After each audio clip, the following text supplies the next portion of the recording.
So for this week's pep talk, as we're all feeling super motivated, a lot of times you run into a situation where your support system becomes not so supportive.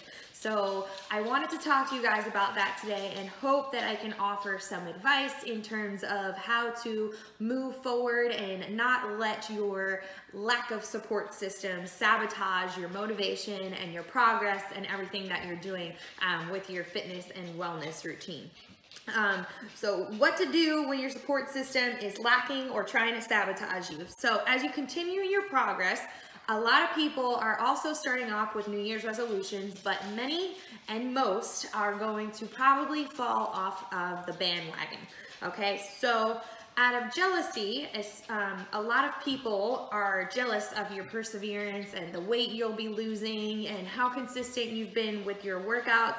And a lot of people, whether they realize it or not, will try to sabotage what you're doing and your progress to bring you down to their level.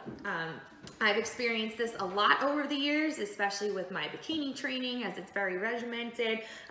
You'll find, for example, your coworkers are giving you a hard time about not having some of the cookies in the break room, or giving you a hard time that you skipped happy hour to go to the gym instead. There's a lot of times issues with a spouse. If you're not spending as much time together because you're spending more time in the gym, or maybe you're not going out on your typical date night where you go out for an extravagant 3-course dinner or whatnot. So that might become between you and your spouse. Also a big one, family tends to get offended if you don't want to necessarily eat what they're serving.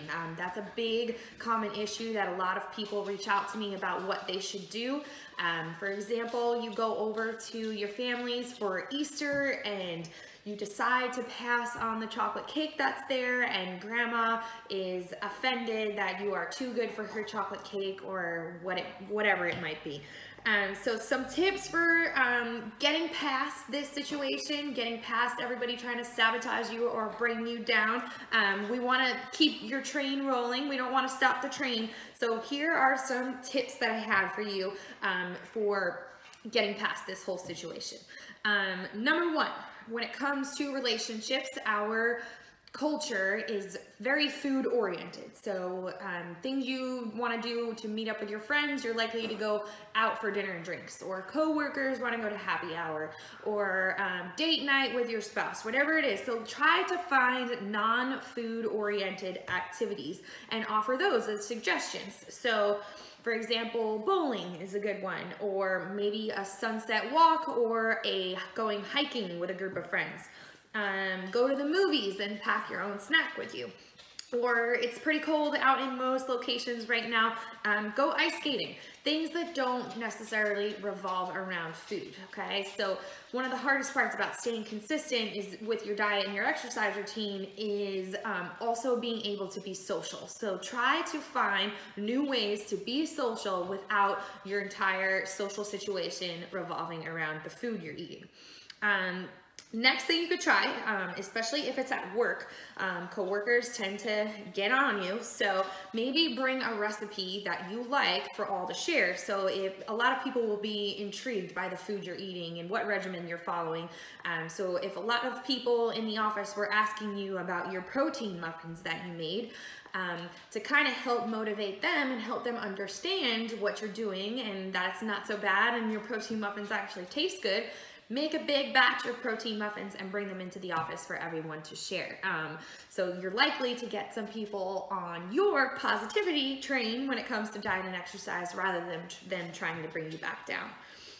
The next thing, invite your friends, your family, your spouse, whoever it might be that might be harping on you to join in on your workout routine. So to explain to them that your workout is super important to you, you love it, you're passionate about it, it makes you feel good, and you want them to enjoy it with you. So it might not be their favorite thing to do, but if they love you and they care about you, they might be willing to try a yoga class or a spin class, or go for a hike, or get down on the floor and try the six-pack attack ChristyLangle.com workout. Whatever it might be, try to get them involved in it so that they're not necessarily feeling left out, but they're feeling included.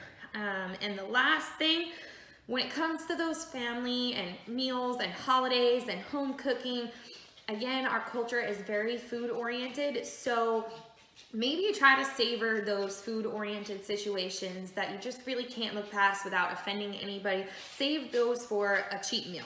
I always recommend to everyone that you should have at least one full-blown cheat meal where you eat everything and anything, however much you want, indulge in it, enjoying it. So if it's something like Easter that's coming up and your whole family is going to be there, all the home cooking that you know you shouldn't really be eating, save a cheat meal for that day so that you can have whatever you want and you're not offending anybody. Because again, at the end of the day, grandma's chocolate cake, she knows you love it, she made it for you, and one day she's not going to be able to make it for you anymore. So try to enjoy the moments. Remember, ChristyLangle.com is all about balance, okay? Enjoy the little things, but get right back on your workout the next day, have your egg whites for breakfast, and you're back to your routine. All right, so I guarantee you guys are all gonna run into this situation, even just a little bit, like whether it's your spouse, whether it's at work, your kids, whoever it might be. I hope these tips will help you a little bit so you stay motivated and we don't stop the train.